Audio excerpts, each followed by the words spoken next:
चिंटू, क्या कर रहा है? कितना शोर मचा रहा है, मुझे पढ़ने दे। मैं नहीं चुप हो रहा, बोल क्या करेगी? इतना चिल्ला रहा है, सचमुच तेरी तो जुबान ही बंद हो जाए। मेरी जुबान बंद होगी तो मैं कहूँ तुझे कि तेरा मुंह बंद हो जाए? बच्चों, ऐसे नहीं बोलते, बुरी बात। तुम्हें पता है ऐसे अपशब्द बोलना कितना गलत होता है। हमारी जुबान पर माँ सरस्वती बैठी होती हैं, इसलिए हमें हमेशा तोल मोल कर बोलना चाहिए, क्योंकि हमारी जीभा पर कब माँ सरस्वती विराजमान हो जाएं और कब मुख से बोले कटु वचन सत्य हो जाएं और वो नकारात्मक बातें सच हो जाएं, कोई नहीं जानता। दादाजी, माँ सरस्वती जुबान पर कैसे और कब बैठती है? क्या अभी भी माँ सरस्वती हमारे मुंह पर बैठी है? चलो बच्चों, वहां पेड़ के नीचे बैठते हैं, मैं तुम दोनों को सब समझाऊंगा। देखो बच्चों, जैसा कि हम सभी जानते हैं, माता सरस्वती बुद्धि, ज्ञान और विवेक की देवी हैं। विद्या की देवी वीणा वादनी मां सरस्वती ने ही सर्वप्रथम सृष्टि में स्वर भरे हैं। ऐसी मान्यता है कि माता सरस्वती से सर्वप्रथम सस्वर की उत्पत्ति हुई और इसी वजह से संसार के सभी नदी, नालों और पक्षियों को आवाज मिली। अब मनुष्य जो आज बोल पा रहे हैं वो सब मां सरस्वती की कृपा से ही है। पुराणों में भी मां सरस्वती को कमल पर बैठा दिखाया जाता है। कीचड़ में खिलने वाले कमल को कीचड़ स्पर्श नहीं कर पाता, इसीलिए कमल पर विराजमान मां सरस्वती हमें यही संदेश देना चाहती हैं कि हमें चाहे कितने ही दूषित वातावरण में रहना पड़े, परंतु हमें खुद को इस तरह बनाकर रखना चाहिए कि बुराई हम पर अपना प्रभाव न डाल सके। सनातन धर्म में मां सरस्वती को वाणी की देवी भी कहा गया है, इसलिए सदैव मीठी वाणी बोलनी चाहिए। हमें कभी भी कड़वी वाणी में बात नहीं करनी चाहिए। मां सरस्वती कभी भी जीभ पर बैठी हो सकती हैं। जाने अनजाने बोली गई बात सच साबित हो जाती है, इसलिए किसी अपने या फिर पराये किसी के भी बारे में कभी ना तो बुरा बोलें और ना ही सोचें। मां सरस्वती कब जिह्वा पर आ जाएं, कुछ कहा नहीं जा सकता। अब मैं तुम्हें बताता हूं कि मां सरस्वती किस समय हमारे मुख पर विराजमान होती हैं। बच्चों, 24 घंटे में एक समय आता है जब प्रत्येक मनुष्य की जुबान पर माता सरस्वती स्वयं आसीन होती हैं। इस विषय में ऐसा कहा जाता है कि इस समय जो भी शब्द मनुष्य बोलता है वो सच हो जाते हैं। अब बात आती है कि किस समय माता सरस्वती हमारी जुबान पर आसीन होती हैं। बच्चों, धर्म पुराणों के अनुसार रात्रि के 3:10 से 3:15 के बीच 5 मिनट ये ऐसे होते हैं जब प्रत्येक मनुष्य की जुबान पर माता सरस्वती स्वयं विराजमान होती हैं। पर दादाजी, रात के उस समय तो हम सो रहे होते हैं। बच्चों, इस समय का असर प्रातः काल तक रहता है, इसलिए हमें सूर्य उदय से पहले और सूर्य उदय के बाद सुबह उठकर भी कभी भी बुरे शब्दों का प्रयोग नहीं करना चाहिए। हमें हर सुबह उठकर सबसे पहले ईश्वर और अपने बड़ों को नमस्कार करना चाहिए और उनका आशीर्वाद प्राप्त करना चाहिए। इसलिए यदि मां सरस्वती से कुछ मांगना ही है तो हमें अपनी सर्वश्रेष्ठ इच्छा मां सरस्वती से कहनी चाहिए। पापा जी, आपकी ये बातें मैं भी सुन रही थी। ये तो बहुत ही महत्वपूर्ण बात है जो सबको पता होनी चाहिए। मैं तो कई बार आधी रात में उठ जाती हूँ। सचमुच रात को 3:10 से 3:15 तक का वो 5 मिनट का समय बहुत अच्छा है, जब आप अपने जीवन को सर्वश्रेष्ठ बनाने के लिए माँ सरस्वती से कुछ मांग सकते हो। मैं तो माँ सरस्वती से बस अपने परिवार की सुख शांति की कामना करती हूँ। मेरा परिवार सदैव खुशहाल रहे। तुम्हारे पापा जी सही कह रहे हैं। ये बातें कोई कोरी कल्पना नहीं है, बल्कि प्रमाणित सत्य है। माँ सरस्वती का वास हमारी जुबान पर अवश्य होता है। उन 5 मिनट के बीचों बीच बोली गई कोई भी बात अवश्य सच सिद्ध होती है। 1 महीने तक लगातार इसी वक्त पर अपने मन की कामना बोलो तो माँ सरस्वती इच्छा अवश्य पूरी करती हैं। पर बच्चों, ध्यान रहे, मां सरस्वती कभी भी बुराई का साथ नहीं देती हैं। वे सदैव अच्छाई का ही साथ देती हैं। जिनके मन में ईर्ष्या भावना और बदले की भावना नहीं होती, जो लोग सच्चे हृदय के होते हैं, मां सरस्वती केवल उन्हीं की इच्छा पूरी करती हैं जो सदैव दूसरों के लिए अच्छा सोचते हैं। उन पर मां सरस्वती की कृपा सदैव रहती है। सॉरी चिंटू, मैं अब तुम्हें कभी कोई भी गलत शब्द नहीं बोलूंगी। सॉरी दीदी, मैं भी आपसे कभी गलत शब्द नहीं बोलूंगा। जीते रहो मेरे बच्चों। जय मां सरस्वती। जय मां सरस्वती। जय मां सरस्वती। जय मां सरस्वती।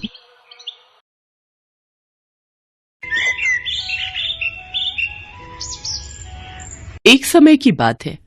गोमती नाम की एक गरीब बूढ़ी औरत अपने बेटा बहू के साथ रहती थी। गोमती का बेटा सुरेश नेत्रहीन था। पहले वो मजदूरी करता था, पर एक बिल्डिंग में मजदूरी का काम करते हुए दुर्घटना में उसकी आंखों की रोशनी चली गई। सुरेश परिवार में इकलौता कमाने वाला था, पर अब आंखों की रोशनी न होने के कारण वो घर पर ही रहता था। इसी कारण गोमती और उसका परिवार बहुत गरीबी में गुजारा कर रहा था। ये अम्मा कहाँ रह गई? सुबह से बोलकर गई हुई हैं, अब तक नहीं आई। क्या हुआ? क्या गिरा दिया? वो पानी का गिलास रखा था, वहीं गिर गया। दिखता नहीं इन आंखों से, क्या करूं? मेरे कारण तुम्हें और माँ को कितनी परेशानी हो रही होगी। माँ को भी घूम घूम कर काम मांगना पड़ता है। पता नहीं उन्हें आज कोई मजदूरी का काम मिला भी या नहीं। आ गई अम्मा, बहुत देर लगा दी। कहाँ रह गई थी? एक गोदाम में अनाज साफ करने का काम मिला है, 50 रुपए रोज देंगे। मैंने सोचा कुछ तो पैसे आ जाएंगे, इसलिए आज वहीं अनाज साफ कर रही थी। फिर 50 रुपए मिले तो उनसे शाम की सब्जी और तेल ले आई। अम्मा, तुम इस उम्र में अकेले काम करती हो। मैं सचमुच कितना बुरा हूँ जो इस उम्र में अपनी माँ से काम करवा रहा हूँ। अम्मा, तुम मालती को अपने साथ ले जाया करो, थोड़ा तो सहारा मिलेगा। नहीं बेटा, मैं तुझे अकेला नहीं छोड़ सकती। तुझे दिखाई नहीं देता। अगर पीछे से तुझे किसी चीज की जरूरत हो तो कम से कम मालती तेरे साथ रहेगी, तो मुझे चिंता नहीं होगी। गोमती अब रोजाना ही अनाज के गोदाम में काम के लिए जाती और शाम के समय 50 रुपए लेकर घर लौटती। एक सुबह जब गोमती काम पर पहुंची तो मालिक की पत्नी भी वहां मौजूद थी। सुमित्रा, गोमती बहन आ गई हैं। कल वसंत पंचमी की पूजा के लिए जो भी मंदिर की साफ सफाई करवानी है वो करवा लो, गोमती बहन कर देंगी। मालकिन, आप बता दो कैसे सफाई करनी है, मैं कर दूंगी। वो सामने मंदिर बना हुआ है, अच्छे से साफ सफाई करके माता सरस्वती की मूर्ति को सजा देना। और उसके बाद कल पीले चावल का प्रसाद भी बनेगा, उसके लिए बोरी में से चावल भी निकाल कर साफ कर देना। गोमती बहुत मेहनत से माता सरस्वती के मंदिर को सजाती है। पीले पुष्प माता सरस्वती के आसपास सुशोभित हो रहे थे। माता सरस्वती का मंदिर बहुत सुंदर लग रहा था। गोमती बहन, तुमने तो मंदिर बहुत सुंदर सजाया है। माता सरस्वती की मूर्ति बहुत प्यारी लग रही है। एक काम करना, कल तुम जल्दी आ जाना, फिर प्रसाद बनाने में तुम मेरी मदद भी कर देना। गोमती बहन, चिंता मत करो, मैं तुम्हें 50 रुपए और दे दूंगा। अब कल तुम बसंत पंचमी की पूजा में हाथ बटाओ। ठीक है मालिक, मैं आ जाऊंगी। अच्छा मालकिन, चलती हूँ। गोमती घर चली जाती है और घर जाकर अपनी बहू को वसंत पंचमी की पूजा के बारे में बताती है।